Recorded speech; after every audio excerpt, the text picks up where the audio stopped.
Hello. Yo! Hey guys, What's up? how are you doing? How's everyone doing? Really well, man. What about there? Like, what would be the usual hour in Ireland to have dinner? Oh geez, you don't want to be having dinner later than 6 o'clock. Okay. Yeah. Then you go to the pubs. Then we go to the sea. You have to go on a full stomach. That's the trick. Okay, so welcome everyone. So for the ones who don't really know what we are doing, we have an European club with students from 12 to 18 years old, and sometimes we like to ask different people from other countries what they do, what they study, how their country is concerning politics, European issues, etc. Sure. Thank you, Carla. Hi everyone. My name is Nicolas, but you can call me Nico. A little bit about myself. I'm 20 years old. I'm in my third year of university here in Galway, where I grew up. I'm studying financial math and economics, which I know sounds terribly exciting. I like to be active in the college. So the two things that I enjoy most are I'm in the Finance Society. I'm the chairperson of the Finance Society, and I'm a part of the Ultimate Frisbee Club. Sorry, you gonna say something? Yeah, I was, but go on. Ultimate Frisbee is a pretty fun, intense sport. I don't know if you guys have heard of it. It's getting bigger in Portugal. We have someone from the Portuguese national team that comes to train with us every now and then. So that's pretty exciting. So on why we came to Ireland. I love Colombia. It's a beautiful country. The beaches are amazing. The people are very friendly, and there's a very rich culture. But 20 years ago, 30 years ago, it wasn't exactly the safest place. A lot of violence, crime, corruption. And so my parents felt it would be safer, more secure, and we'd have better opportunities, my brother and I, if we came to Ireland. So we came to Ireland in the year 2000. I was only a baby, so I don't really remember it too much. But my brother was 4 years old, and his experience coming to Ireland wasn't too bad. So when we came, I think one of the most beneficial parts of our integration into Ireland was that my dad had a job secured before he came. Having people to kind of talk with, communicate with on a daily basis is really advantageous if you're moving to a new country. His colleagues helped him settle down a lot. We used to live in hotels when we first came here, and his colleagues helped him find the first house. Because they're locals, they knew all the good spots. They knew the nice areas where the good schools were, and that influenced where we live now. We still live in one of the same areas. Dad had a really good experience settling in here because he spoke pretty good English. It wasn't perfect. It's not as good as it is now, but it was okay, and so that helped him get started. And Irish people are just very kind and patient, and so at work, everyone helped him out. If he didn't understand something, they'd explain it to him. If he had trouble getting something out, they'd take time to let him try, and they'd support him. My mom's experience was a bit more difficult. She had no English coming to Ireland at all, and that was very tough for her. Especially since she wasn't like that. She didn't have people to talk with on a daily basis. So practicing wasn't the easiest. She listened to the radio a lot, which really helped, but she didn't really have the confidence to start speaking without the practice. That all changed when she started making friends through my brother and I. When we started going to school, she'd start meeting the parents, and as we started making friends in the neighborhood, they all started talking and getting to know each other. And that's probably one of the biggest parts of integration in a foreign country. It's meeting people, taking the time to get to know people around you, building a strong community, and getting out of your comfort zone is really important. We know people from Peru and Panama and other countries who come to Ireland to learn English, and they spend 6 months here, 9 months here, and they only ever talk to people who come from other countries to speak English. And so they spend the whole time speaking Spanish, and they leave here a year later with not a bit of English on them. So it's really important to get out of your comfort zone, even if it's just a small bit. You know, even if it's even in Portugal, get out of your comfort zone, join a new club, join a new society, find some new hobbies. Always be pushing that boundary a little bit. That's very important. So my brother and I, we had an easier time settling in because kids don't really care if you can speak or not. When you're young, you just run around and push each other and bite each other and play. So we had that advantage. I picked up the language quite easily. My brother, not so much, but he got there eventually. Did you feel some kind of exclusion? Not at all. No. Not at all. No, I don't know if we just got very lucky or if it's just about the area we're in. But my brother and I had no problem, and neither did my parents. No, everyone was very nice to us, very welcoming. It might have been part of that might have been that we went to a school that was very open. There was a lot of people from different nationalities there. I think it was something like 24 nationalities. Oh. And they had a multicultural day one day every year, where everyone would kind of come in their native clothes. We'd set up a big hall, and people would perform their native dances, play their music. Everyone would bring food. But I never felt, I didn't even know I was a different skin color until I was about 8 years old. No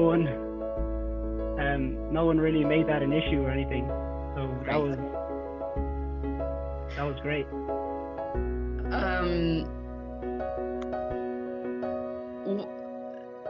So your parents didn't have any kind of issue?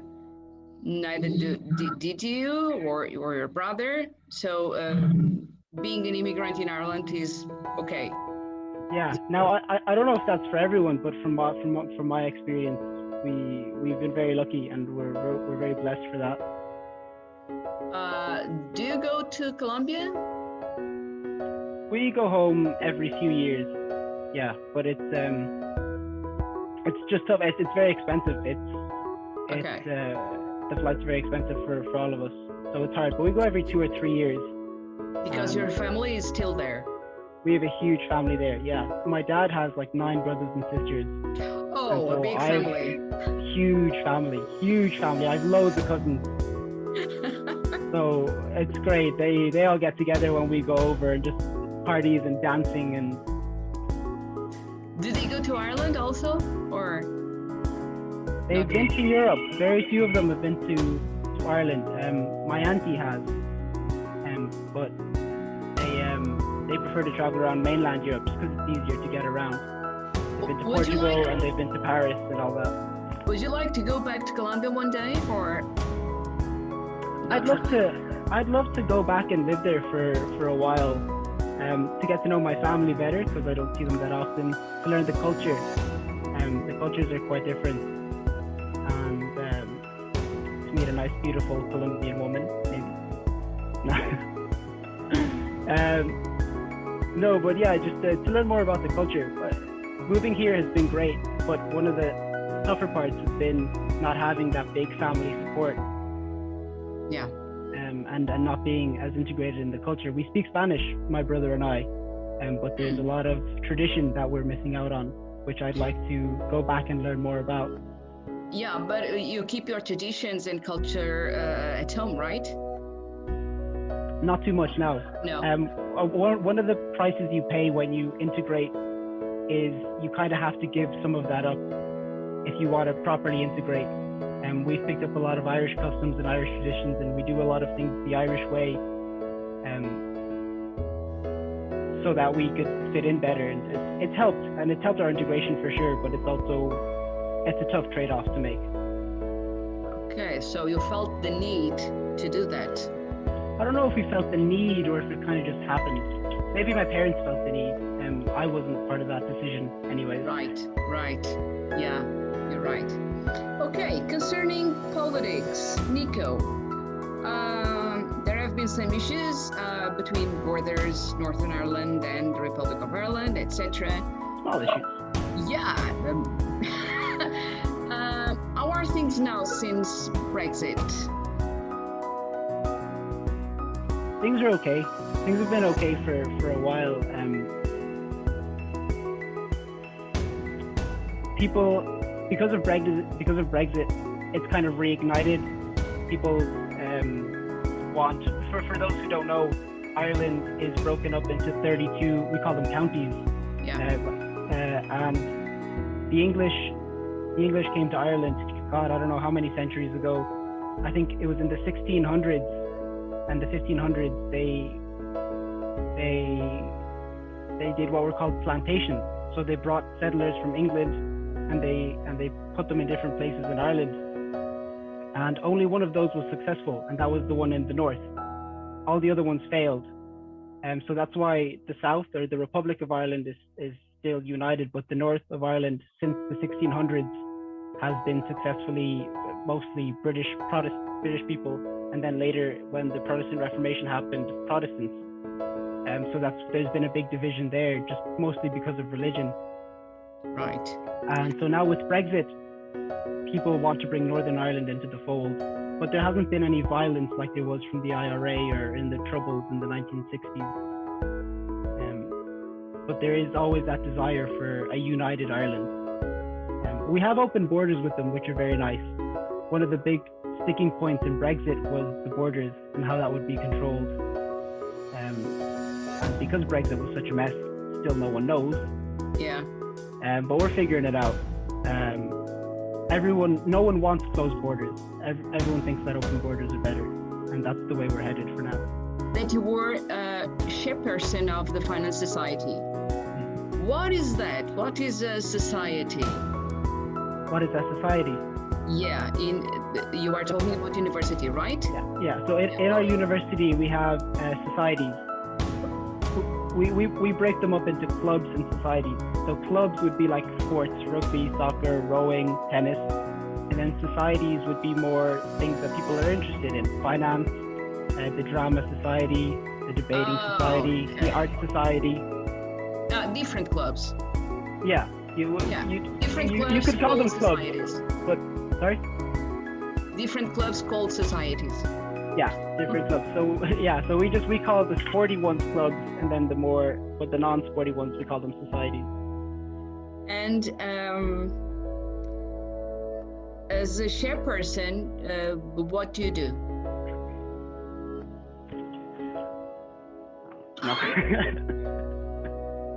No, as the chairperson, it's my job to have a vision for the society, have a path of where we want to go. And I think the most important thing I do is delegate to other people. Oh, that's nice. Yeah, we had a chairperson last year who just did everything himself. And well, first of all, it wasn't very fun for the rest of us on the committee because we didn't have much to do. And second, it made the transition much harder because for those of us who stayed on, we didn't really know what to do because the last chairperson did everything. So I think one of my biggest roles is finding a job for everyone that suits their role and to keep everyone kind of busy and moving. Okay. The goal of the society is it's finance. So it's to have talks about different areas of finance and also to bring in professionals to kind of get our students networking with professionals in the industry. Right, good. COVID has actually, sorry to cut you off there, but just COVID has been useful in the sense for our society because it's forced us to look outside of where we normally go. So normally we get local people from Galway or from Dublin, business people to talk, but because of COVID, everything's online, and we've had the chance to get people from London, which is kind kind of the central hub of finance in Europe, really.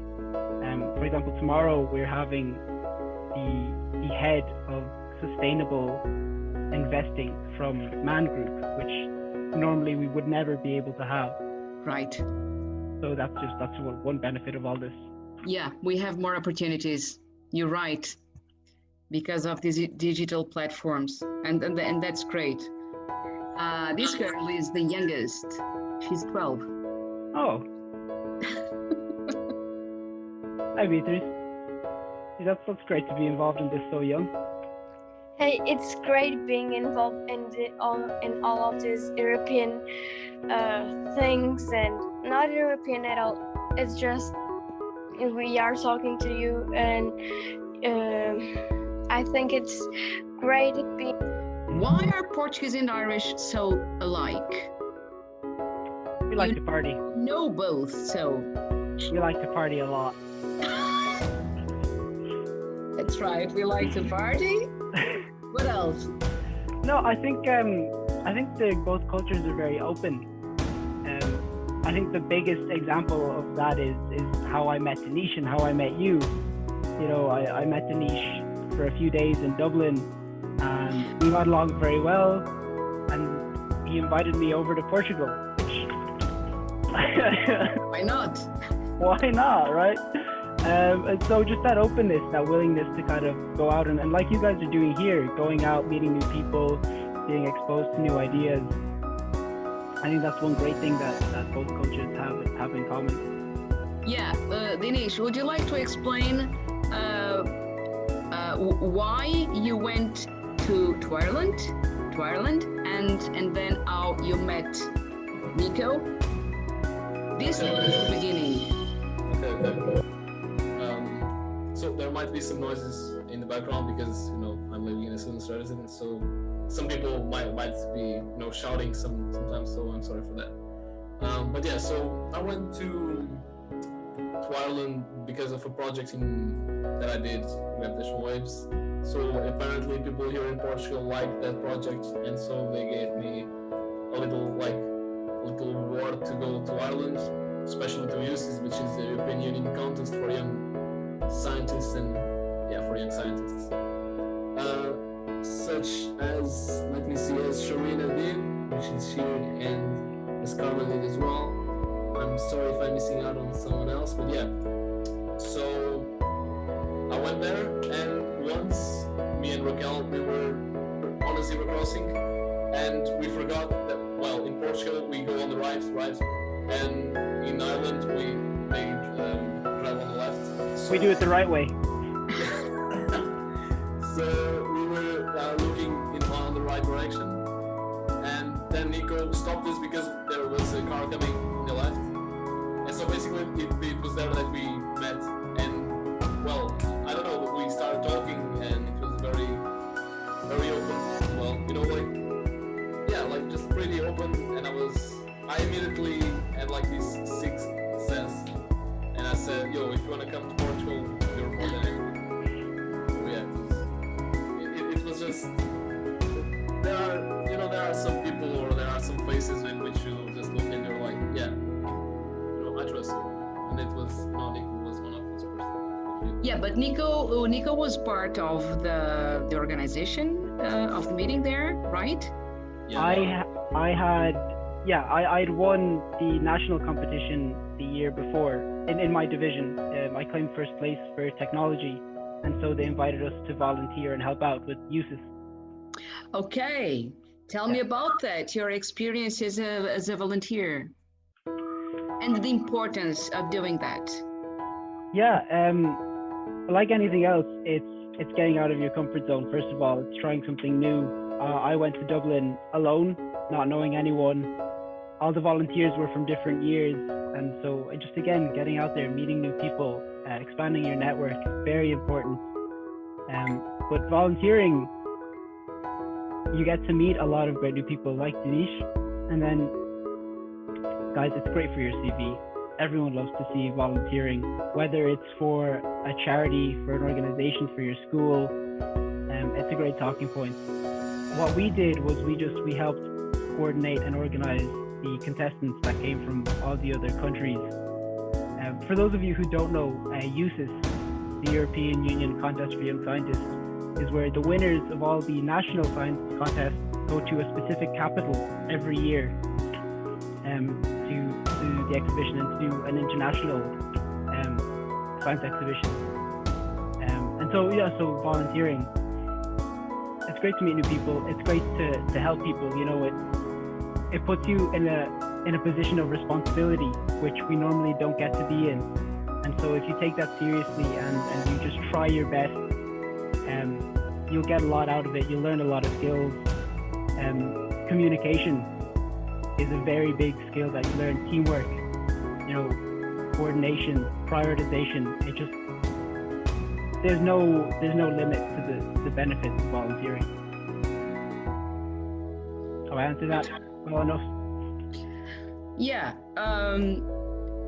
Another thing that our students need to know is that you can have those opportunities, of course, if you leave your comfort zone.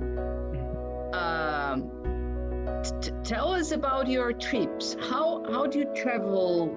I know you travel a lot. Yeah. So how do you do that? Are you rich or what? God, I wish. Me too. I think I've just been very lucky. Part of it is luck, and part of it is being open to it. So, for example, with Denise, the invitation there, and you know, staying with you guys for a couple of weeks, you know, that saved me a lot of money. If I had to, I couldn't go traveling half as much if I didn't have, you know, the support, for example, of people like you. I also went to visit the guys from Sweden, and they let me sleep on their couches when I went to visit them. So part of it is, again, meeting people, networking, getting out there. That's been a big part of it. Another part was the clubs. I've traveled with the clubs in the university. We've done with Ultimate Frisbee. We've done tournaments all over Ireland and also abroad in France. And again, people, because it's a club, because it's a community, people help you out.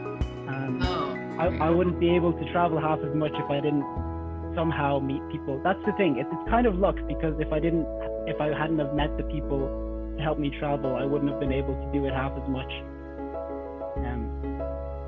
So Yeah. part of it is down to people who are kind and generous like you, who let a complete stranger just sleep in your house.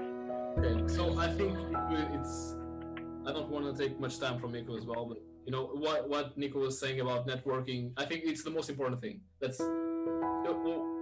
what you were saying, Nico, about, I think you were saying that probably it's the luck of having known people, right? But you can only be exposed to luck if you are open-minded, as you were saying, right? So, I forgot. Luck blesses the bold, or something like that. It's not that expression, you know, but luck goes to the bold, right? Yeah, luck favors the fortune, or Exactly. fortune favors the bold. Isn't that it? Exactly, yeah.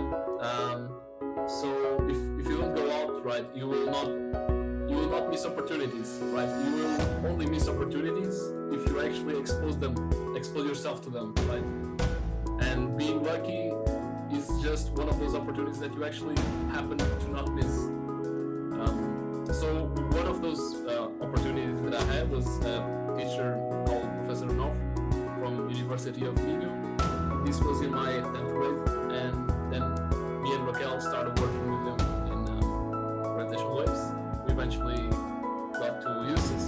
We won, as you were saying, the national classes. We got to USIS, and we met you, Nico, and like a crazy amount of beautiful people from all over the European Union, and not only the European Union, but also invited from all around the world. And then, I think Ireland was the best trip. Of course, I had some other trips like to China and Switzerland, Bulgaria, most recently, although China was more like an invitation and a friend there, and to Bulgaria was like from being an alumni from USIS. Then we had like this meeting there to kind of create the first USIS network of alumni. So yeah, basically that's what I did. And yeah, the message is what Nick was saying. It's networking is it's what works. Right? That's it. Then you will miss opportunities. Then you will be lucky. You know, but if you don't think about the opportunities that you missed, then you just think you're lucky. Okay, and having that thought in your mind is what keeps you going. Actually, while they're thinking of questions, I just want to just again reinforce this point of networking. With the Finance Society last year, just before COVID, we went on a trip to London, and we visited the headquarters of a few major financial firms. And people spoke to us briefly, but I made the effort to go up and say hello to the speakers, even if it was just to say hi, and then they came and gave their talk and they left. And just that small interaction, I got in touch with one of them to talk with us, with the society. And part of being able to make that initial connection was just being able to say, hi, how are you? I'm Nico. We've met before at this place. Would you be available to do this and this? And just something so small as just going and saying hello to people it's crucial. So networking, meeting That's people, great. being open. I have a question. Okay, Mariana. Hi, I'm Mariana, and do you have any advice for young people like us on how to meet and approach new people like you did? Because for me personally, it's kind of scary to just go up to people and talk to them and make friends in general. That's a tough one, because part of it is just doing it. Now, how you meet people, first of all, you know, getting involved in clubs, you know, or something like this, or anything else that interests you is important, and that's a great way to meet new people. And then when it comes to going and saying hi, it's the hardest part. It really is, and I hate it. I absolutely hate it. But I've just built the habit of making myself do it. And the hardest part is saying hi, because you know how to talk to people. You talk to people all the time, your family, your friends.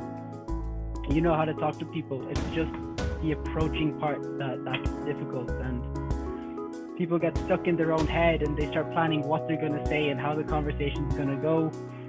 And I do that a lot as well, and it's bad. I think the best thing you can just do is practice just going up and saying hi. Don't have a plan, don't have anything, improvise. And it's really difficult, but it's really just the practice of doing it is the best advice that I think I can give. Smile, say hi. Do not Oh, have. say hi, yeah. Yeah. And like, if you just say hi, that's half the battle. Because something will happen, something will unfold. Once you get there and you're under pressure, you'll think of something. You know, what do they say? Pressure makes diamonds. So once you go and you put yourself in the situation where you've said hi and they've said hi and now they're looking at you and you're like, crap, I have to say something. Something will come to you. It's just practice and habit of making yourself do that. Can I say something, teacher? Yes, Alvaro. Well, first of all, I have to say congratulations for the path you are making.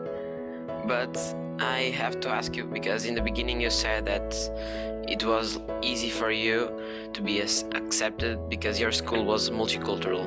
But do you feel like it makes difference in the way that people treat each other if you were like in any other place in the UK or any other country? Do you feel like people will treat you from another way because you're from Colombia or something like that? In my experience, I haven't noticed that.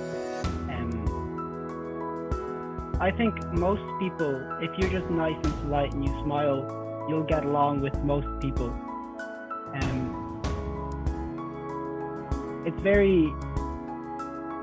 very hard to get someone to not like you straight away. You know, it's just kind of about your demeanor. If I used to be very unapproachable, people would tell me I used to be very unapproachable because I'd walk around like this.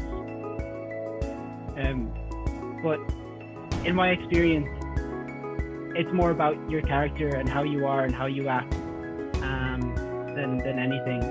Maybe we were lucky, and maybe if we were in a different part of Ireland, we would have had a different experience. I know some areas of Ireland are quite rough in the UK, and I have friends that tell me that they haven't had the best experiences. So I think part of my life is just luck to not have experienced these bad things. It does happen everywhere, but in my experience, it's not very common. Okay, because like from Portugal, normally we'll think that racism is still like one of the biggest problems. And from your experience, you're saying that it is not, because it's not being that much. We are like overreacting maybe, but it's good to know your point.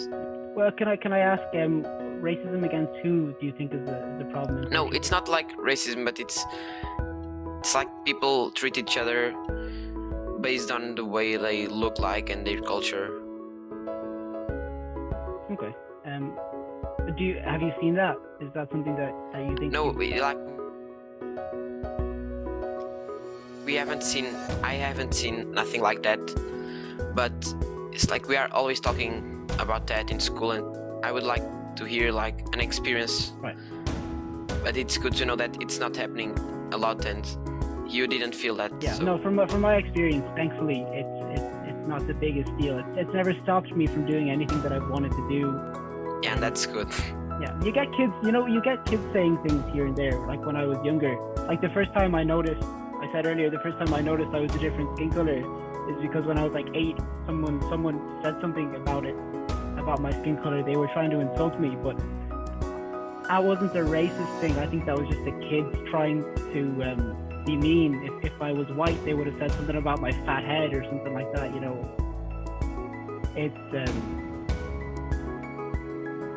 I don't think it's the primary reason. I think people say things more, kids can say things because they're mean more than because they're racist, if that makes sense. Yeah. It's like just because they are stupid, not because they are bad at all. Right, yeah, exactly.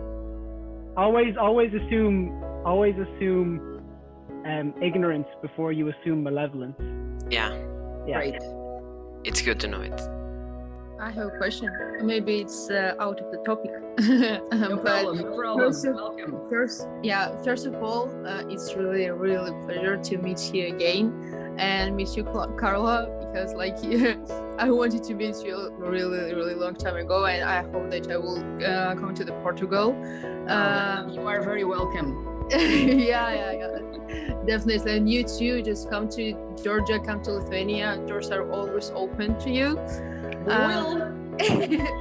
Yeah, like Nee just I remember that he should come to Georgia, but something went wrong. But I still hope that it will happen once time. So what about reunion of the OCs guys? Because I really miss you. I really need to talk to you because we are just one set of the mind. We have like a similar point of view. It was really good, and really good to meet you in the OC. So I will be really happy to like organize this reunion, maybe in Lithuania, as we talked in the chat. Okay. Denish? Nico, where are you? This question is perfectly for you, I guess. Denish. Okay. So we're putting in a bad position. So I missed a little bit of the question. I'm sorry. So you were saying like to do a reunion in Lithuania? Yeah, like if LCs didn't organize like a reunion for alumni, why we shouldn't organize? I know that it's kind of tricky, but anyway, just we will help you to find something in Lithuania to just do around this. So I think what you're saying is pretty interesting, you know, and this is a very example of what we were talking, I think. because this is Shereen, I mean this is the spirit, this is the thing to network and go out of the comfort zone. Of course, we already know each other, and okay, it's easier for doing this networking, but like actually wanting to do a reunion, and for me, I would go every day.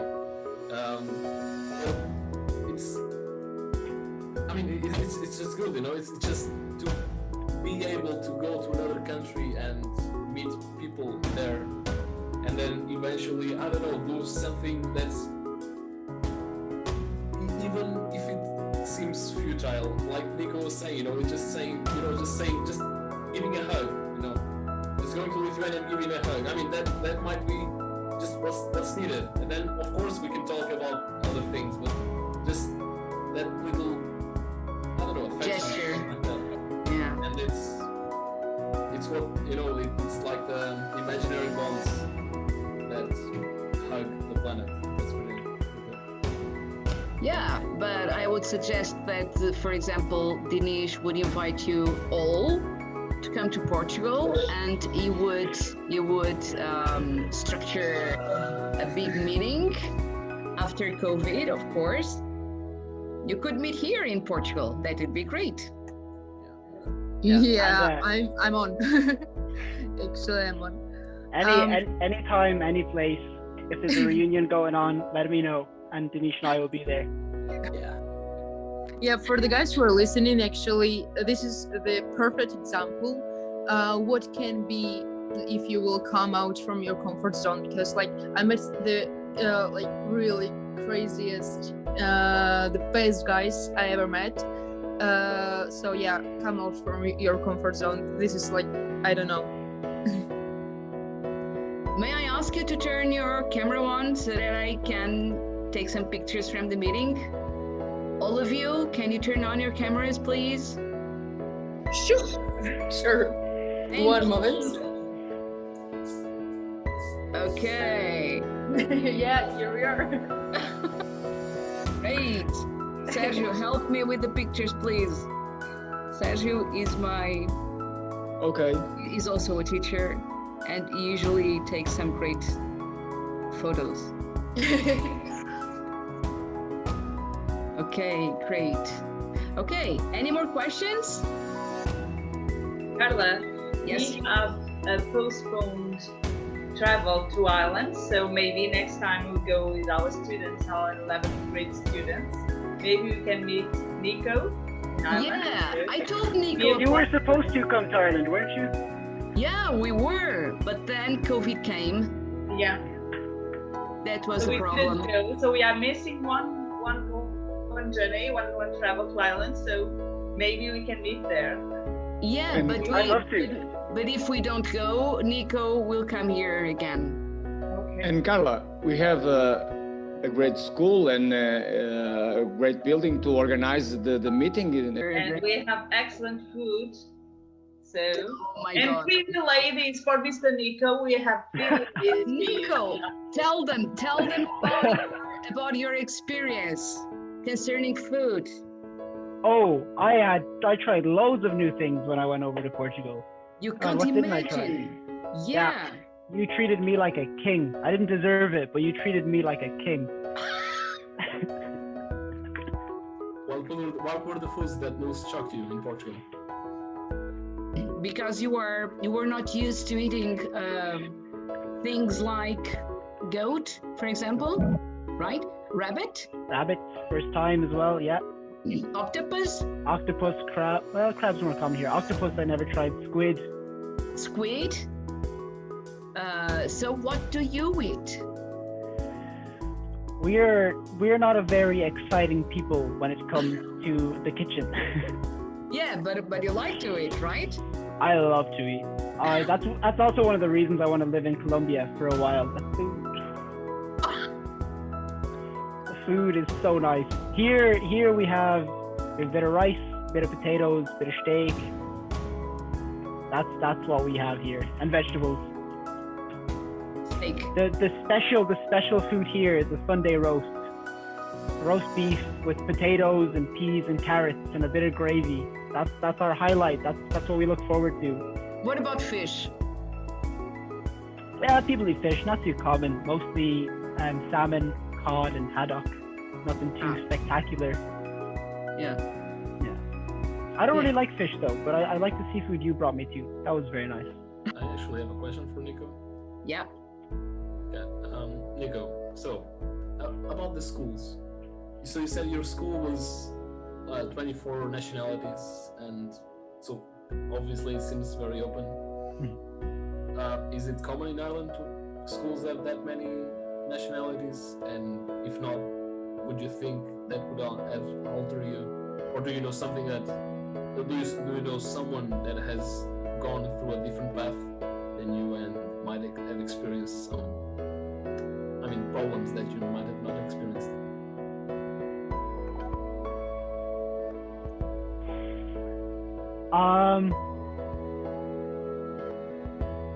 I don't know how common it is. I think we might have been more lucky. Ireland is there's a few spots in Ireland that are very multicultural, the big cities, and then a lot of Ireland is quite rural. So a lot of the rural schools wouldn't have much diversity. People experiences from friends. I wouldn't know anything too bad now. No one suffered anything horrible that I know of anyways, because of where they come from.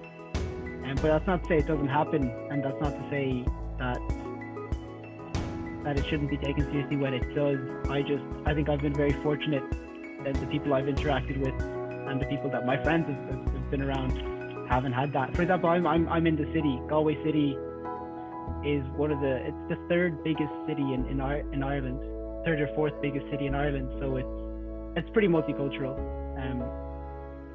That school in the city, a school like that, very multicultural, would be common. But you go 20 minutes outside of the city, 30 minutes outside of the city, and it's just all Irish kids. Sergio, how many nationalities do we have at school? I'm not sure, Carla, but we have a very big diversity because we have the adults and in the also adult classes. Yeah, we have a lot. We have from all over the world. I'm not, but 20, 25 different nationalities we have. We also have students and adults. Yes, we have. And we do not have any kind of problems. Also, inclusion is really great. Yes, I think we are a friendly people. We are very open in the north. And Nico, do you see some difference between the position of the young people and the old people? Because about the immigrants, what do you think? The young people is more open, or the old people have some resistance to the immigrants here in Ireland? I think I missed a bit of that because my connection was bad. But let me just confirm if I heard it. Are you just asking me if younger people are more open to immigrants? To the immigrants, then. Yeah, I think younger people will always be more open. You know, we're a product of our environment to some degree. So the more diversity you see when you're younger, the more you become accustomed to it. But at the same time, Irish people have been open to the change. Maybe not so much in the rural communities, but I think things take time to change, and everyone's kind of becoming more so that way, even if they weren't. You know. And the extreme right, for example, political forces in Portugal, they start to grow up. And in Ireland, you see these movements of extreme right, like right-wing politics. Extreme groups, yeah. Extreme radicals. Ireland is more of a leftist country. Our three main political parties actually come from one. There was one main political party, and it branched out into the three main ones we have, and those stemmed from freedom parties. They broke up because of the independence of Ireland from England. So we don't really have a right. I see a lot of leftist extremists coming up, and I think right is kind of rising to counter that. But Ireland is generally very progressive, quite left or centre, not a lot of right. I would say it's a funny one, because you'd assume that a country with a strong religious presence like Ireland had would have a strong right, but most of our politics for a long time, centuries, was just focused on freedom from England. So a lot of people tend to be quite progressive and left. And it's visible in Ireland. Young people in the church. It's young people is so religious than the other ones, or no? What is your opinion? Religion is dying out a lot in Ireland. We've had, I'd say we're going through our progressive phase right now. We passed the abortion referendum.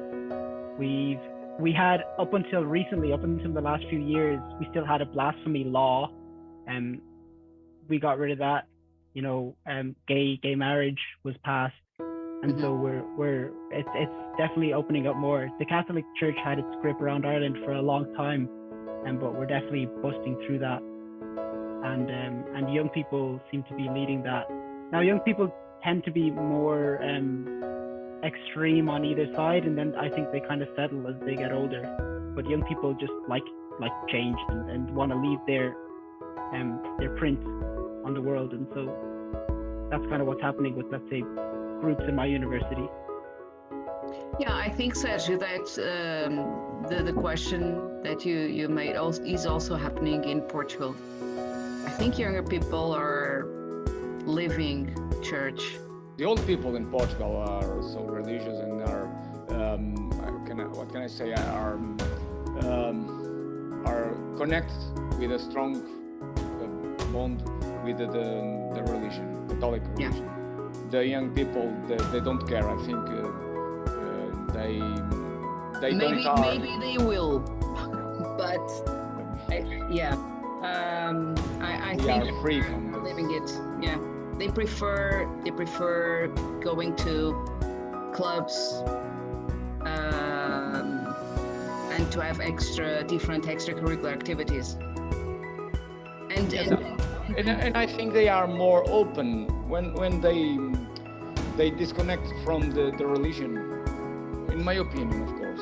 But I think their parents are also more open nowadays. Yes. Yeah.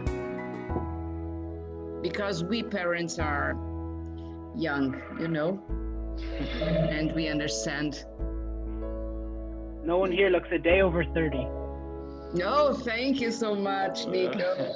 That's why you need some glasses, huh? I'm actually curious.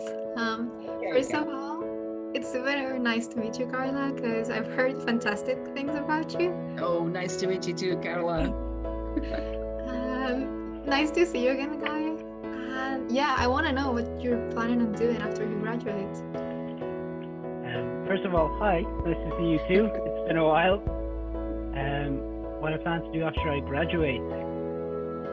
That's a tricky question. Work. No pressure.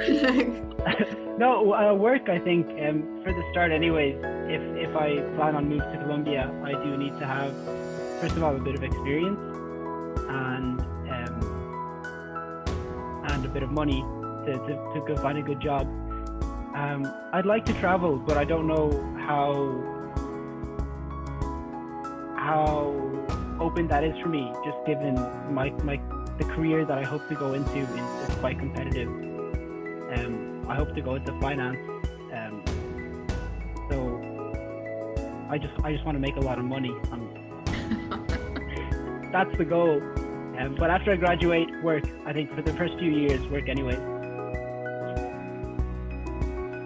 What about you? I honestly don't really know. I'd say I'm really enjoying studying. Now I'm in final this week, so it's when I'm thinking I'd rather go into work. But yeah, I'd say I really like studying. I'll probably do a master's, but I'm not sure if I want to work first, get some experience, and then going to grad school. I'm not sure. It's all great. I think one thing I've learned is like do the things that you really enjoy, because that's one of the things UC's taught me. Just like not everything's gonna go as you plan, but if you do things that you enjoy, you're gonna end up living a life you're proud of. Yeah, no, it's really interesting. I would also love to travel. Now's not the best time, but I'm sure that once borders open, like everyone will want to go traveling, and hopefully it won't be too expensive. But yeah. Carla, sorry, where are you from, Carla? I'm from Spain, so close to Portugal. Oh, we are neighbors. Yeah. Okay. Okay, I also have a question. Yeah, fire away. Okay, for Nico. My name is Conceição. I'm an English teacher here at school.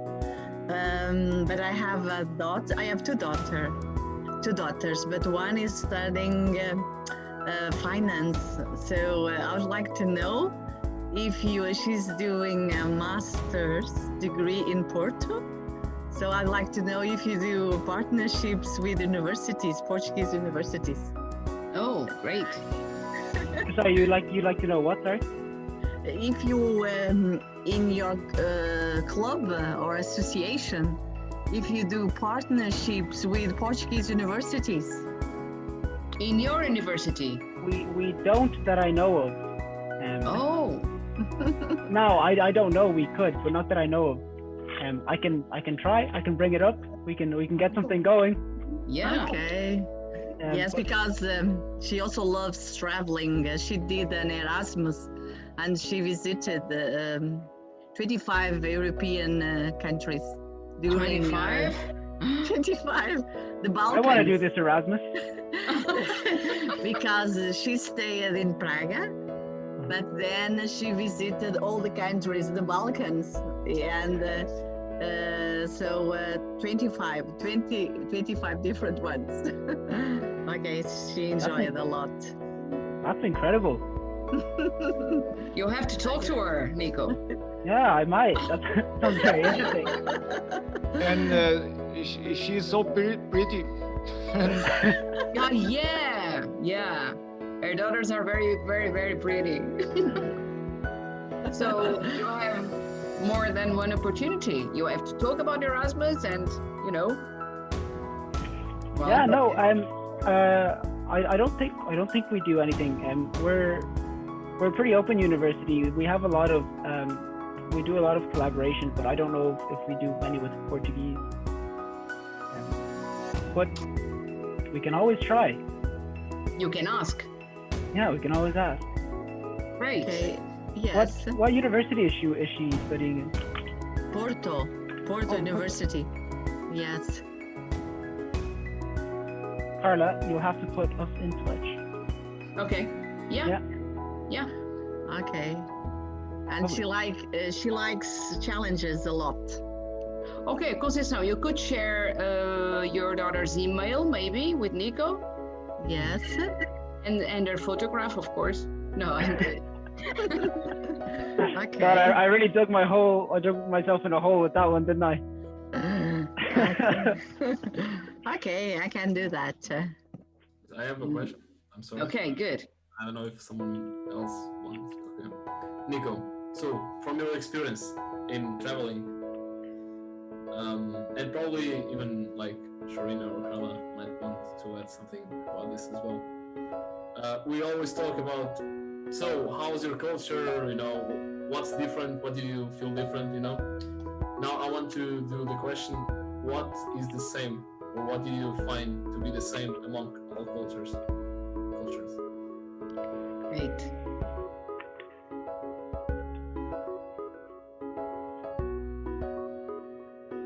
That's a tough one, just because cultures are so broad. Like within Ireland, everywhere is so different, everywhere is so diverse.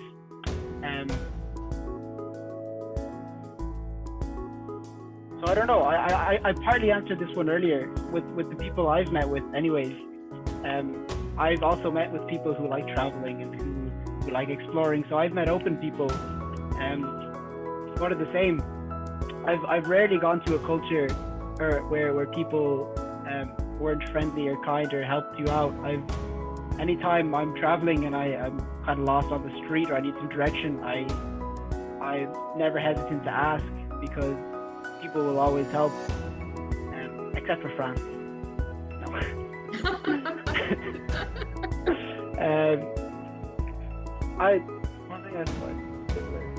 Yeah, it's hard. Like we have so many similarities. It's hard to kind of point them out. I think in a lot of ways we're more similar than different. At least in Europe. In Europe, we've got a lot of similarities. What do you think, Denise? You've been around much more than I have, I'd say. I don't know.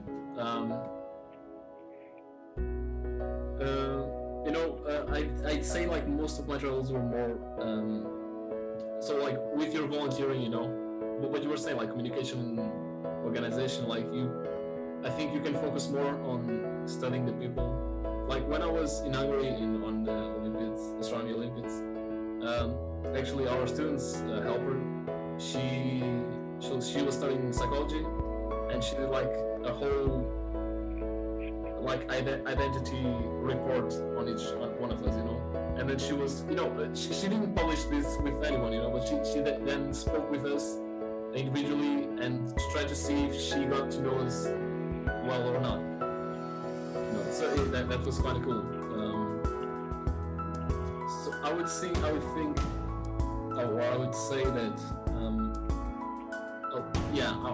agree with you when you said there are more similarities than things that put us different. But then, you know, it's Jean-Paul Sartre. He was a French philosopher, and you know that's why he doesn't know French. So he said that. So he was like one of the founders of absurdism, you know. And if you look close enough in every people and every person, like you'll always find things that will differ between you, right? And the more you look, the more you see, and the more you think that there are things that differ between you, right? So, like the opinion, I don't know. It's a very tough question, even for me, you know. But that's why I did the question, because then I wouldn't have to answer it. So yeah. Sorry, we'll point at Carla. Carla, go. Yeah. I don't know, man. It's a very tough question, but I don't know. It's tough. It's also tough. I feel like it's hard to know the differences just with short visits. Yeah. True. You know, you really have to immerse yourself in a culture to fully appreciate the differences, because you don't really get the full picture from, let's say, the short travels that we do. So like you, even when you came to Ireland, you went to Dublin, which is again very big city, very multicultural. A lot of Irish culture you wouldn't see unless you go out to more the rural areas, the smaller towns. Yeah, but like imagine when you're in Portugal, we have this. I'm going to say belief. Because I'm not sure. I mean, of course, there are some differences between the north and south. You know, in the north we're more open and stuff, and the south are a bit. I don't know how to say this without appearing. Well, not so nice. Not so nice. Yeah, let's say like yeah. That's a good way to put it. You know, but after spending some years in Lisbon and living in a student's residence and meeting people from all over the place, I don't think there are that many differences. You know, we just tend to rationalize. When we see someone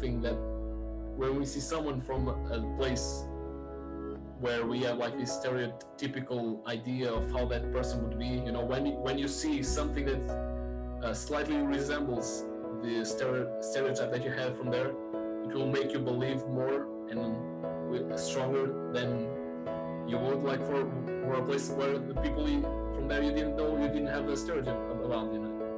It's very tough to explain this. But I mean, am I making myself clear about this? I don't know. Yeah, no, I get you. It's a lot of confirmation bias, but that's why I think we have to kind of immerse ourselves a bit deeper before we can fully understand other cultures. Yeah. So if there are no more questions, I think it's time for us to go to bed or to parties. I don't know. Not parties, no. Thank you so much, Nico. Thank you, Dinesh. Thank you, Carla. Thank you, Sharina. I hope to have you here more times. Who knows? With other themes, talking about other things, different issues. Thank you all, and we will keep in touch. Can I just say thank you for the invitation, Carla. This was such a great opportunity, and it's so lovely meeting all of you. And thank you all of the people who participated and who asked questions, and just everyone who came. Yeah, this was great. Thank you, Carla, Sharina. Thank you so much. Thanks. Take it easy, guys. Thank you very much. Thank you. It was Bye-bye. really nice to see you. Nice to meet you. You too, Sharina. Bye-bye. Bye. Bye. Bye, Nico.